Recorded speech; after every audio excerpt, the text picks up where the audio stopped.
हरे कृष्णा।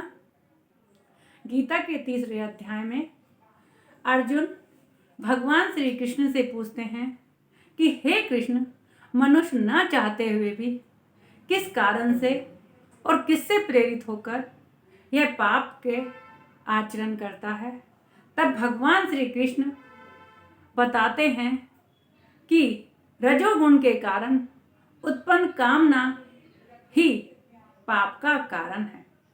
इसे तू हमेशा ही अपना शत्रु समझ, क्योंकि इन कामनाओं के कारण ही मनुष्य लोभ, क्रोध, अहंकार जैसी कामनाओं को पैदा करता है और अधिक लेने के लिए चोरी, डकैती, पाप करता है और दूसरों से द्वेष करने लग जाता है। सभी राग और द्वेषों के कारण ही पाप होते हैं। कामना का मतलब होता है काम ना कर, अर्थात नहीं करने वाले काम कामना कहलाते हैं। जो हमें आवश्यक कार्य हैं, यानी जो हमारे कर्म योग हैं, आवश्यक हैं, खाना पीना, हमारे कर्तव्य का पालन करना, हमारी रोजी रोटी के लिए, जीवन निर्वाह के लिए कार्य करना, ये हमारे आवश्यक कार्य हैं। लेकिन जो हमारे रुचिपूर्वक काम होते हैं, जो हमें भोगने के बाद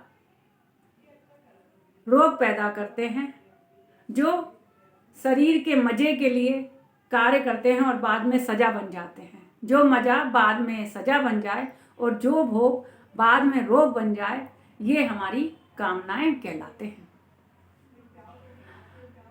ये कामनाएं इसलिए भी उत्पन्न होती हैं कि जब हम इन्हें सहयोग देते हैं और इनको प्रेरित करते हैं तो ये कामनाएं बलवती होकर के अपना कार्य करने लग जाती हैं, क्योंकि इसमें मुख्य भूमिका हमारी सोचने की और करने की है। हम सोचते और करते तभी हैं जब हमें किसी चीज का डर नहीं लगता। यदि हम बच्चे की सारी इच्छाएं पूरी करते रहते हैं तो बच्चे माँ बाप से डरना बंद कर देते हैं, मचलने लग जाते हैं, जिद करने लग जाते हैं अपनी कामनाओं के कारण। लेकिन जो माँ बाप सख्त होते हैं, जो बच्चों की कामनाओं को पूरा नहीं करते, तो फिर बच्चे उनके मन को कंट्रोल करने वाले होते हैं। ऐसे ही शासन का यदि डर होता है तो मनुष्य ये हत्या, अत्याचार, व्याभिचार सारे काम करना बंद हो जाता है, क्योंकि उसको डर रहता है। जैसे आज यूपी के अंदर योगी का डर है। मालूम है यदि हम गलत काम करेंगे तो घर में बुलडोजर आ जाएगा, हमारे खाने पीने के लाले पड़ जाएंगे। तो जब डर पैदा होता है तो ये कामनाएं और ये पापी लोग उस तरह का पाप नहीं करते। ये पाप तभी बढ़ते हैं, ये अत्याचार, अन्याय तभी बढ़ते हैं जब हम इनके प्रति कोई सख्त दंड नहीं अपनाते। हमारे देश में लचीला कानून होने के कारण हमारे यहाँ अपराध और पाप अधिक हो जाते हैं। और जहाँ सख्त कानून हो जाते हैं, जहाँ इनको दंड मिलना चालू हो जाता है, तो वहाँ पर शक्ति के कारण धर्म स्थापित होता है। फिर वहाँ अन्याय, अत्याचार, व्याभिचार जैसे पाप कर्म नहीं होते। इसीलिए भगवान श्री कृष्ण अर्जुन से कह रहे हैं युद्ध कर, क्योंकि योद्धा का धर्म होता है अन्याय, अत्याचार को खत्म करना और जो अपराधी हैं, पापी हैं, उनको दंड देना।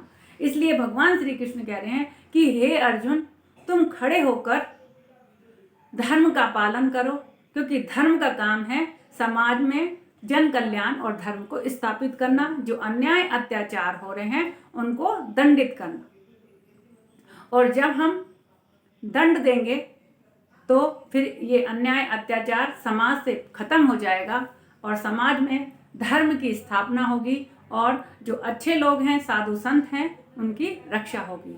इसलिए भगवान अर्जुन से कह रहे हैं कि हे अर्जुन, खड़े हो जाओ और युद्ध करो। इन पापी लोगों का आपको सत्यानाश करना है, इनको खत्म करना है, क्योंकि जो अन्याय के साथ रहता है वह भी अन्याय ही कहलाता है। इसलिए अर्जुन को भगवान कह रहे हैं कि हे अर्जुन, तुम्हें इन अन्याय करने वाले, अत्याचार करने वाले और तुम्हारा हक और अधिकार छीनने वाले व्यभिचारी लोगों को तुम्हें खत्म होना है, क्योंकि तुम्हारे साथ लाक्षागृह, छल कपट से जुए में हारना, द्रौपदी का चीरहरण, वन में भेजना, मतलब कई तरह के आपके साथ अन्याय किए हुए हैं। क्योंकि इन लोगों का डर खत्म हो गया, क्योंकि राजा ही जब अन्याय अत्याचार करने लग जाएगा तो सेना कैसे ठीक होगी।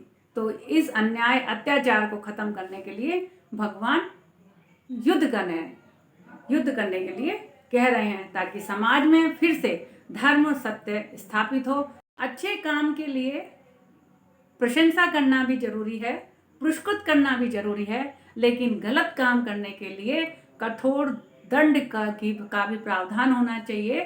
शासन में जहाँ कठोर दंड मिलता है वहाँ पर अन्याय अत्याचार करने से आदमी डरता है, वहाँ पे शांति और व्यवस्था बनी रहती। गलत कर्म करने के पीछे योद्धा का डर भी होना चाहिए, शासन का डर भी होना चाहिए, ताकि समाज में अन्याय अत्याचार करने से पहले लोग डरें और सत्य धर्म न्याय के प्रति उनका विश्वास बढ़े। इसलिए भगवान चाह रहे हैं कि यहाँ धर्म की हानि हो रही है, इसलिए धर्म युद्ध होना ही चाहिए। क्योंकि यदि उनमें डर होगा तो आगे भी कोई भी गलत काम करने से डरेगा। क्योंकि हमारे समाज में यदि शासन व्यवस्था ऐसी है कि गलत पर यदि दंड मिलता है तो आने वाली पीढ़ियां भी फिर वह गलती नहीं करती, और डर के मारे उनकी रूह भी कांपती है कि यदि मैं गलत काम करूंगा, अन्याय या अत्याचार करूंगा तो मुझे भी सजा मिलेगी। इसलिए हमेशा अपने कर्तव्य का पालन करना चाहिए। यदि योद्धा है तो युद्ध लड़ो, आप ब्राह्मण हैं तो आपको समाज में ज्ञान का प्रचार प्रसार करना चाहिए, और यदि आप शूद्र हैं तो आपको इन तीनों की सेवा करनी चाहिए, और आप वैश्य हैं, आपने वैश्य धर्म का पालन किया है तो आपको समाज में व्यापार वगैरह चालू करके इसका समाज का विकास और उन्नति करनी चाहिए। और एक योद्धा का धर्म होता है कि समाज में बुराइयों के खिलाफ लड़े और उनको आगे बढ़ने के लिए रोके और उन्हें दंड दे। इसलिए भगवान श्री कृष्ण अर्जुन को युद्ध करने के लिए कह रहे हैं, ताकि अधर्म असत्य अन्याय खत्म होकर धर्म स्थापित हो। हरे कृष्ण।